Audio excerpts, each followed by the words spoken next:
एक खौफनाक और रहस्यमय से भरा कहानी जहां एक इंसान पुराना गुनाह और उसके परिवार के लिए एक मौत का साया बन जाता है। कहानी शुरू होती है जेल के उस भारी दरवाजे से जहां 14 साल के बाद एक ऐसे अपराधी के लिए खोल रहा था जिसे दिल में सिर्फ और सिर्फ जहर भरा हुआ था। 14 साल में उसने जेल की कोठरी में सिर्फ दो ही काम किया। उसने अपने जिस्म को लोहे के जैसे बनाया और कानून का ऐसे पढ़ाई किया वो जो वक्त आने पर उसको हथियार की जैसे इस्तेमाल कर सके। उसका बस एक ही मकसद था कि वकील को बर्बाद कर देना, जिस वकील ने 14 साल पहले उसके लिए केस लड़ा था। वहीं दूसरी तरफ वह वकील एक बड़े से शहर में अपनी पत्नी और अपनी जवान बेटी के साथ आलीशान जिंदगी जी रहा है। बाहर से देखने पर लगता है कि उसका परिवार बेहद ही खुशहाल है, पर अंदर से अंदर ही उसके बीच में कई तनाव चल रही है। उन्हें अंदाजा भी नहीं होता है कि एक भयानक तूफान उसकी चौखट पर कदम रख चुका है। शहर में आते ही वह अपराधी इस परिवार के पीछे एक साए की जैसे पड़ जाता है। वह कोई जल्दबाजी नहीं करता है, वह कोई सीधे नुकसान नहीं पहुंचाता है, बल्कि उसे डर का खेल शुरू करता है। कभी वो सिनेमा हॉल में बैठकर पीछे से अजीब तरीके से हंसता है, तो कभी रात के अंधेरे में उसके घर के सामने खड़े होकर उन्हें घूरते रहता है। वकील परेशान होकर कानून और पुलिस के पास जाता है तो कानून के हाथ बंधे हुए नजर आते हैं। अपराधी ने कानून की पढ़ाई इस कायदे से की हुई होते हैं कि वह बिना कोई नियम तोड़े ही उस परिवार को जीते जी हराम कर देता है। यहाँ सामने आता है इस कहानी का सबसे गहरा राज। 14 साल पहले हमारे वकील के पास एक ऐसा रिपोर्ट था जो अपराधी को सजा से बचा सकती थी, पर अपराधी की दरिंदगी देखकर वकील ने अपनी ईमानदारी छोड़ी और उस सबूत को छुपा दिया।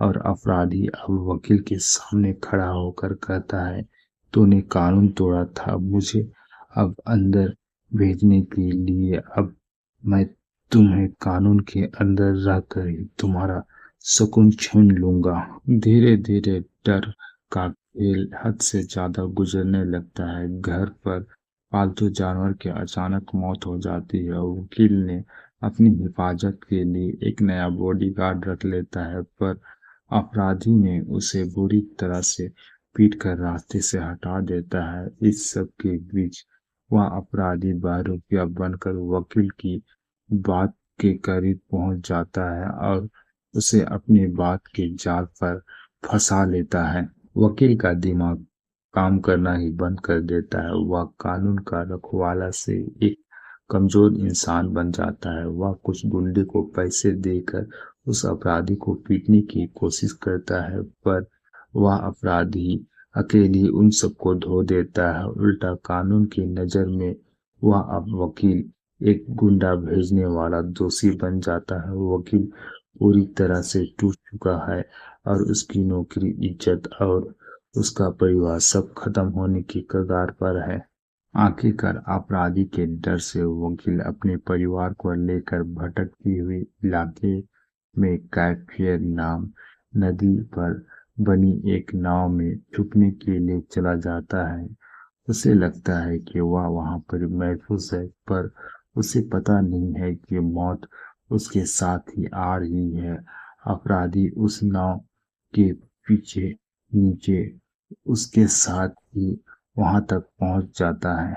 रात होती है और नदी में एक भयानक तूफान आता है। बिजली कड़कती है, पानी की लहरें नाव को हिला रही होती है। तभी नाव के अंदर एक अपराधी सामने खड़ा होता है। वह एक ऐसे सबको अपने कब्जे में ले लेता है। वह वकील को शारीरिक दुख देने के वजह मानसिक दुख देता है।